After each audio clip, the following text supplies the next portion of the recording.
오늘 주신 하나님 말씀입니다. 사도행전 15장 12절부터 29절 말씀입니다. 사도행전 15장 12절부터 29절입니다.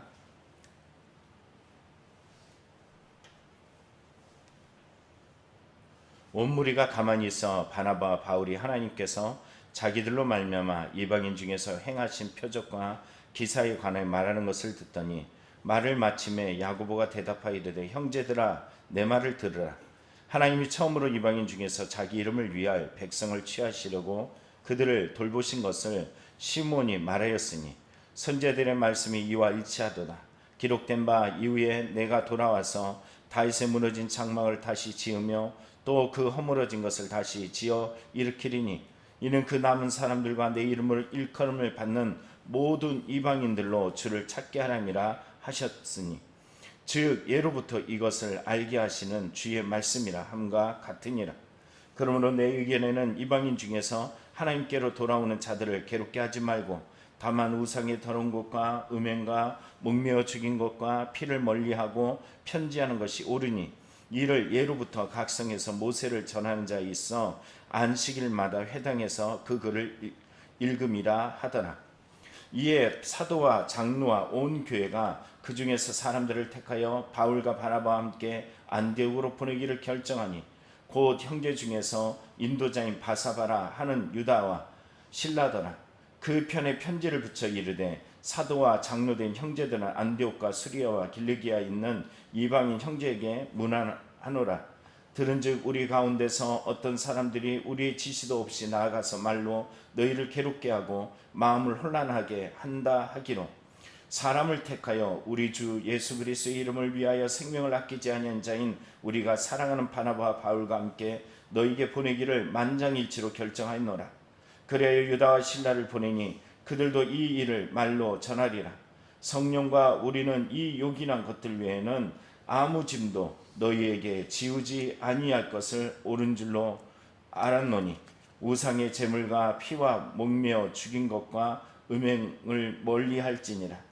이에 스스로 상념은 잘 되리라. 평안함을 원하노라 하였더라. 아멘. 묵상에서 보면 참 은혜로운 글이 하나 있습니다. 선교단체에서 구조조정을 하게 되었고 특별한 자리에 있던 사람이 물러나게 되었습니다. 이 선교사가 자기의 삶을 그냥 물러났기 때문에 자포자기한 것이 아니라 러시아로 가서 선교활동을 했다라고 이야기를 하죠. 근데 더 놀라운 것은 뭐냐면은 러시아에서 이사회를 하는데 알게 된 것이 러시아 유대인 중에 약 150만 명이 이스라엘로 이주했대. 150만 명이라는 어마어마한 인구가 유대로 이스라엘로 이주하였고 그들이 복음의 전하는 그런 통로가 되었다라는 것입니다. 그냥 유대인은 유대인으로서 가서 안 되는데 오늘 성경 이 예화를 보면은요 도리어 이방인으로서 나와서 복음을 받은 자들이 다시 돌아가서 그들이 말씀을 받고 그들이 말씀을 전할 때 그곳의 복음의 진척률은 훨씬 더한 것을 보게 됩니다. 이 땅에도 수많은 이방인들이 옵니다. 수많은 외국인들이 와요. 그들 속에 복음이 전해지려고 수많은 선교단체에서 애쓰고 있습니다. 이전에도 많이 보냈지만 보내는 것으로만 하는 것이 아니라 자신의 삶의 영역에 가서 만나는 수많은 외국인들에게 복음을 전거함을 통해서 그 일들을 이루게 된다는 것이죠. 제가 이전에 방글라데시 선교를 갔을 때도 마찬가지예요.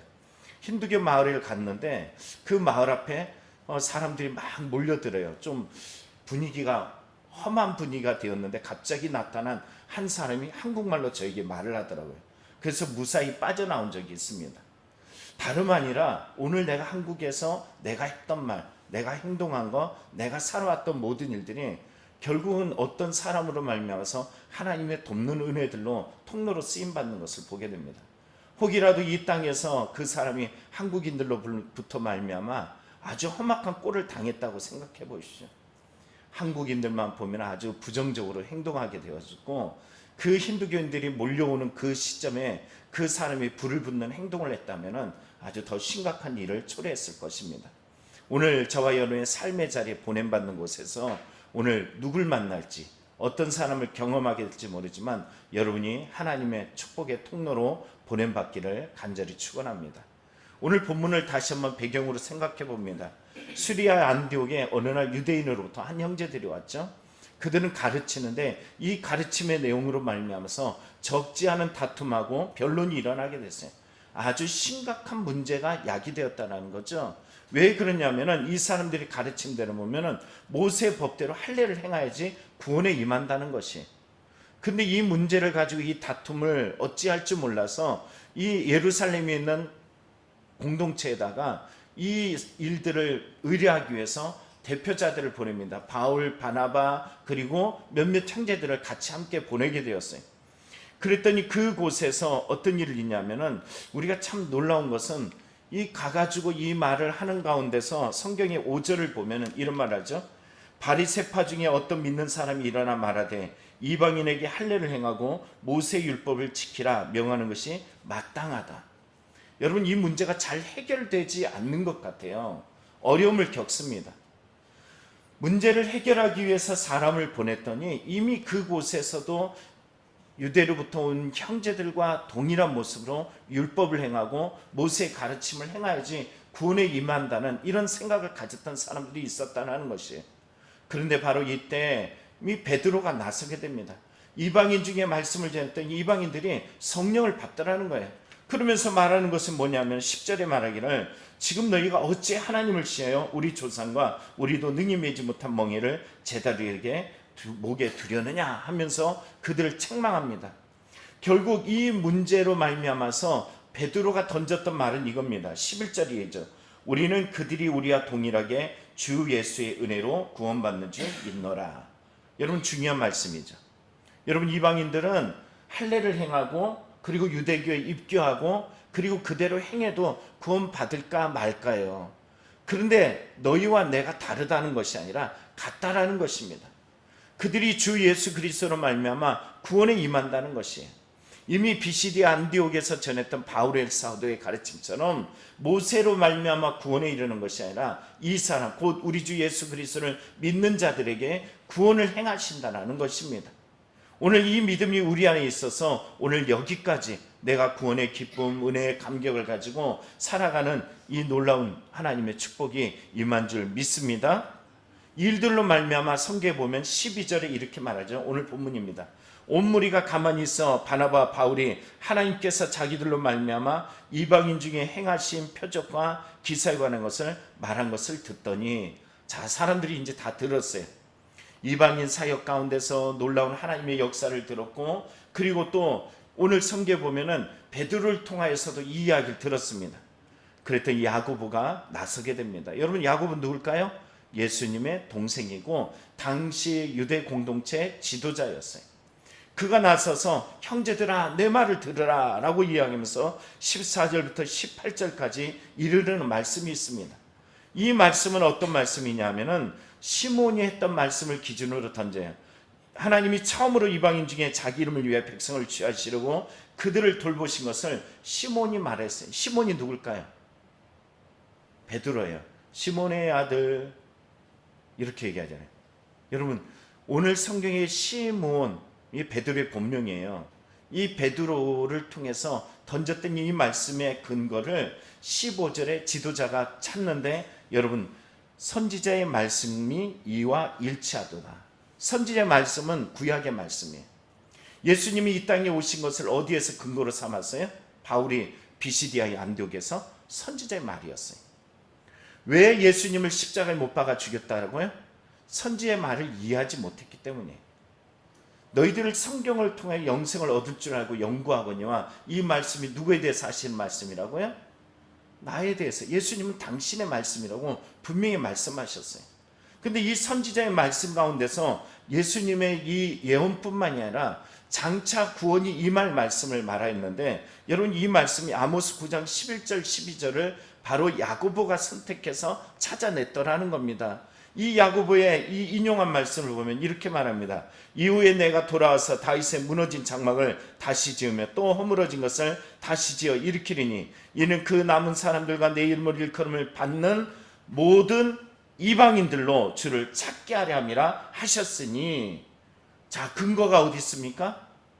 말씀입니다. 여러분 어떤 문제가 발생했을 때 문제를 해결하기 위해서 여러분 세상 사람들의 말, 또 전통, 세상 사람들의 지식, 그게 아니에요. 우리 그리스도인들은 가장 먼저 어떤 문제 발생했을 때 이 문제를 해결하기 위해서 첫 단추를 찾을 때 그 첫 단추가 뭐야 되냐면 말씀이 돼야 됩니다. 말씀이면 예, 아멘 해야 돼요. 노가 없습니다. 화나다가도, 불편하다가도, 짜증나다가도, 내가 흔들려서 죽을 것 같더라도 항상 말씀이면 예 하고 아멘 할 수 있는 믿음이 필요합니다. 그래서 오늘 이 말씀으로 말미암아 근거로 이 다른 것을 이제 요거 외에는 다른 것을 주장하지 말자라고 이야기합니다. 이것을 짐이라고 표현하는데 아무 짐도 지지 말고 오늘 우리에게 이것만 하자, 이 요긴한 것들이라고 표현해요. 자, 28절에 보면 말하죠. 성령과 우리는 이 요긴한 것들 위에 아무 짐도 너에게 지우지 아니하고 오는 것이 옳으니라.